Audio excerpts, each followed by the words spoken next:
আজকের গল্প 51বর্তী। এই রে, 11:55 রাখছি হ্যাঁ ফোনটা। কেন গো, আজ কি আছে তোমাদের বাড়িতে? আমি তো ভুলেই গেছি তোমায় বলতে। বড় জামাইবাবু আর দিদি পরশু লন্ডন থেকে ফিরেছে। ওদের বিবাহবার্ষিকীর সারপ্রাইজ প্ল্যান রেডি করেছি সবাই মিলে। এবার আমায় ওদের ঘুম থেকে তোলার দায়িত্ব দেওয়া হয়েছে। আচ্ছা, এসে তোমাকে কল করছি, যদি জেগে থাকো কেমন। ফোনটা রেখে চুপচাপ শুয়ে শুয়ে ভাবছিলাম, সত্যি তাপস কত লাকি, সবার কত আদরের। তাপসদের 51বর্তী পরিবার, ওর বাবা, 2 জেঠু, 1 পিসি, গোটা পরিবার নিয়ে একটা বাড়িতে থাকে। পরিবারের মোট সদস্য সংখ্যা 30। প্রত্যেকেই খুব আনন্দ করে দিন কাটায়। সব সময় উৎসব যেন লেগে থাকে ওদের বাড়িতে। তাপস বাবা মায়ের একমাত্র ছেলে হলেও ও দাদা দিদিদের আদর ভালোবাসা থেকে বঞ্চিত হয়নি। ভাই ফোটার দিন ওর কপাল ভরে যায় দিদিদের ফোটাতে। ও বলে, জানো, আমার সব দাদা ভাইরা লাইন দিয়ে বসি আর দিদিরা এক এক করে ফোঁটা দেয়। আমি বড় অভাগা, কখনো কাউকে ভাই ফোঁটা দেওয়ার সুযোগ পাইনি। আমি তাপসের গল্পগুলো মন দিয়ে শুনেই আনন্দ অনুভব করি। আজ বোধ হয় ওর বড় জেঠুর বড় মেয়ের বিবাহবার্ষিকী। নিশ্চয়ই ভীষণ হৈ হৈ করে আনন্দ করছে ওরা। সত্যি এই আনন্দের ভাগ হয় না। একবার ওর বড়দিকে ভিডিও কলে দেখিয়েছিল তাপস। প্রথমবার কথা শুনেই মনে হয়েছিল কতদিনের চেনা আপনজন। তাপস বলে, আমাদের বাড়ির সবাই এমন, সবাইকে খুব তাড়াতাড়ি আপন করে নেয়। শুনে মনে মনে ভীষণ আনন্দ হয় আমার। চিরকাল 4 দেওয়ালের মধ্যে থেকে থেকে হাঁপিয়ে উঠেছিলাম আমি। তারপর আমার জীবনে আলোর মতো আসে তাপস, আমার সব একাকিত্বকে দূর করে দিতে। আমার আর তাপসের পরিবার পুরো আলাদা। আমার বাড়িতে পরিবার বলতে আমি আর মা। তখন আমার বয়স 9, ডিভোর্স হয়ে যায় বাবা মায়ের। একদিন সন্ধ্যায় কাঁদতে কাঁদতে আমার হাত ধরে বাড়ি থেকে বেরিয়ে এসেছিল মা। তারপর ও বাড়িতে আর ফেরেনি, আমাকে নিয়ে থেকে গেছে একাই। মা গোটা পুরুষ জাতিকেই অপছন্দ করে বলে মনে হয়, তাই সাহস করে মুখ ফুটে বলতে পারিনি কখনো তাপসের কথা। বাবা আমার ভীষণ সাদামাটা, শান্ত, ভালো মানুষ। ছোট থেকেই বাবার খুব আদরের ছিলাম আমি। মায়ের থেকে বাবার সাথেই বেশি বেশি সময় কাটাতে চাইতাম। ডিভোর্সের পর বাবা মাঝে মাঝে আমাকে নিজের কাছে নিয়ে যেত, কিন্তু মা খুব রাগ করতো তখন। ছোটবেলা থেকে আজও বুঝি না মায়ের এত রাগ কেন বাবার ওপর। ছোটবেলায় কতবার জন্মদিনের দিন বাবা আমাদের গেটের সামনে কেক আর বেলুন নিয়ে দাঁড়িয়ে থেকেছে ঘন্টার পর ঘন্টা। আমি চিৎকার করে বাবা বাবা বলে কেঁদেছি, তাও মা যেতে দেয়নি বাবার কাছে। মা খেয়াল না করলেও আমি দেখেছি আমার বাবার চোখের জল, একজন পুরুষের চোখের জল তার সন্তানের জন্য। তারপর বাবা প্রায় স্কুলের গেটের সামনে দেখা করতে আসতো আমার সাথে। বাবা আমাকে যখন কাছে পেত অনেক আদর করত আর পছন্দের খাবার কিনে দিত। তারপর বড় হওয়ার পর মায়ের আড়ালে বাবার সাথে আমার ভালোই যোগাযোগ ছিল। প্রায়ই চলে যেতাম ও বাড়িতে, বাবার সাথে রান্না করে দুজন খেতাম, ঘুরতে যেতাম। বাবা বলতো, মায়ের হাই সুগার, প্রেশার, খেয়াল রাখিস মামনি। বাবা যে মাকে খুব ভালোবাসে তা আমি বুঝতাম, কিন্তু মায়ের রাগ অভিমানের মাঝে লুকিয়ে থাকা ভালোবাসাটা ঠিক ঠাহর করতে পারতাম না। বাবার কাছে ডিনার করার সময় বাবা বলতো, মায়ের কাছে গিয়ে একটু কিছু খাবে কিন্তু, ও তোর জন্য পথ চেয়ে বসে থাকবে। আচ্ছা বাবা, তোমাদের ডিভোর্সটা কেন হলো বলো তো? প্রায় জিজ্ঞেস করতাম আমি। বাবা বলতো, ভুল বোঝাবুঝি অনেক সম্পর্ক নষ্ট করে দেয় মা। একদিন ঠিক সব কিছু বলবো তোমায়। জানো তাপস, আমার খুব ভয় করছে। যদি এই ছোট্ট পরিবারের গণ্ডি পেরিয়ে তোমাদের পরিবারের সবার সাথে মানিয়ে নিতে না পারি। তোর বোকা, ভয় কিসের? আমাদের বাড়িতে কাল গেলেই সব ভয় কেটে যাবে। আমি যাব? হ্যাঁ যাবে। ভয় কি, আমি তো সাথে থাকবো। আর কাল ছুটির দিন, সবাই বাড়িতে থাকবে। বাবাকে জিজ্ঞেস করেছিলাম, বাবা সম্মতি জানালেও মাকে কিছু বলার সাহস পায়নি ওদের বাড়িতে যাওয়ার ব্যাপারে। তাও সাহস করে একটা মেরুন সালোয়ার পরে পৌঁছে গেলাম তাপসের বাড়িতে। তাপস আমার হাত ধরে নিয়ে গেল ওর পরিবারের সাথে আলাপ করতে। আমি লজ্জায় ভয়ে মাথা নিচু করে দাঁড়িয়েছিলাম। তাপসের মা আমায় আদর করে কপালে চুমু খেয়ে বললেন, বৌমা দেখছি ভীষণ লাজুক।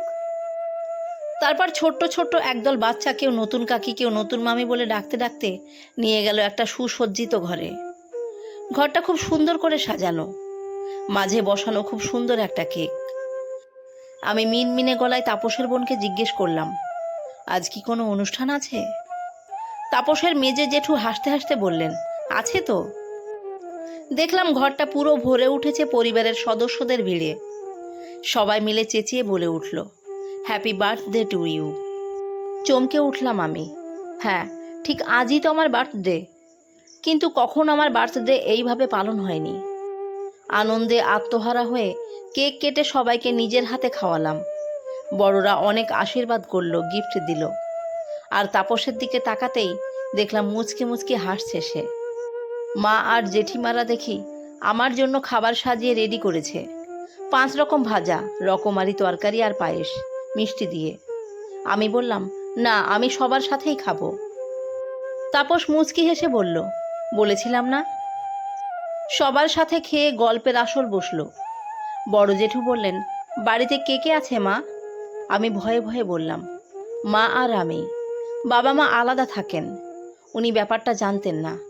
দুঃখ পেয়ে মাথায় হাত বুলিয়ে বললেন, এ কথা বলার জন্য মন খারাপ করো না মা। একসাথে থাকতে গেলে মনোমালিন্য হয়, তবে সব সময় চেষ্টা করতে হয় সমস্যা সমাধানের। আমরা সবাই তো আছি, তোমার গোটা পরিবার। শুনেছি তুমি ভালো গান গাও, শোনাবে? সানন্দে রাজি হলাম। আমার সাথে যোগ দিল তাপসের বৌদি। খুব মজা করে দিনটা কাটালাম। ফেরার সময় বললাম, যেতে ইচ্ছেই করছে না।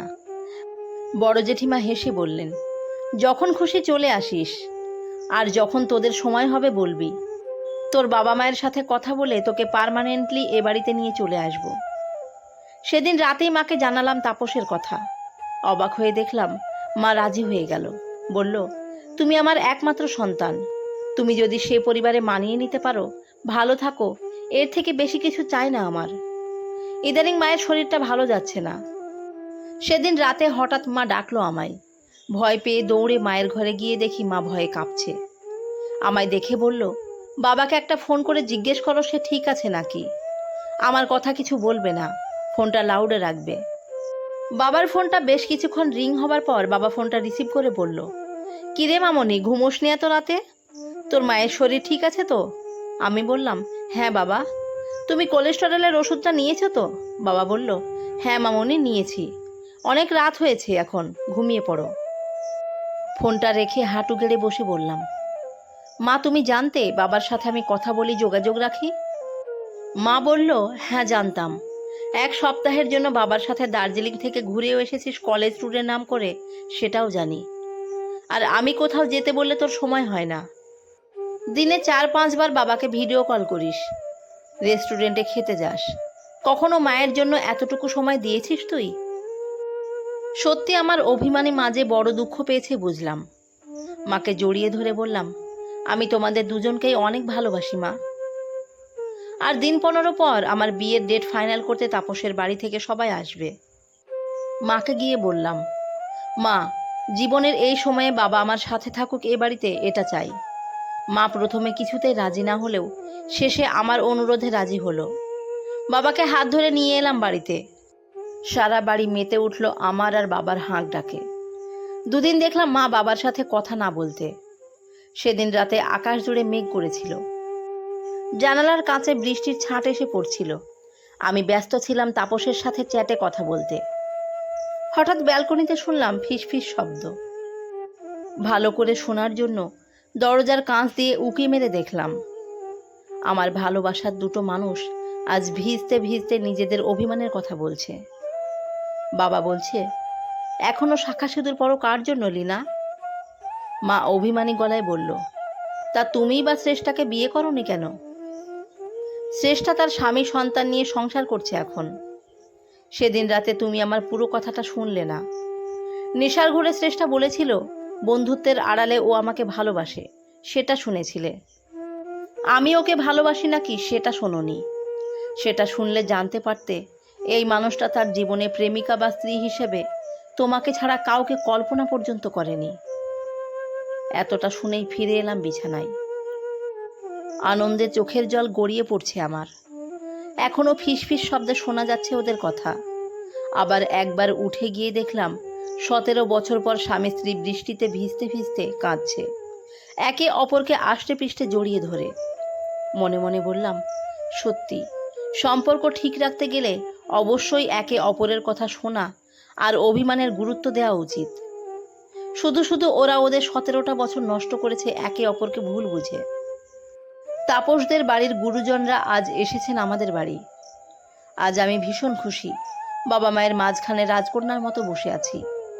তাপসের বাবা বলল, আপনারাও চলে আসুন, আমাদের সাথে থেকে যান, একমাত্র মেয়েকে ছেড়ে থাকতে হবে না আর।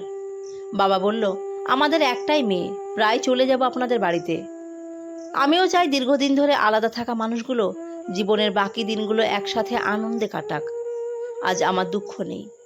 একটা সুন্দর পরিবারের সাথে সাথে পেয়ে গেছি বাবা মা দুজনের আদর।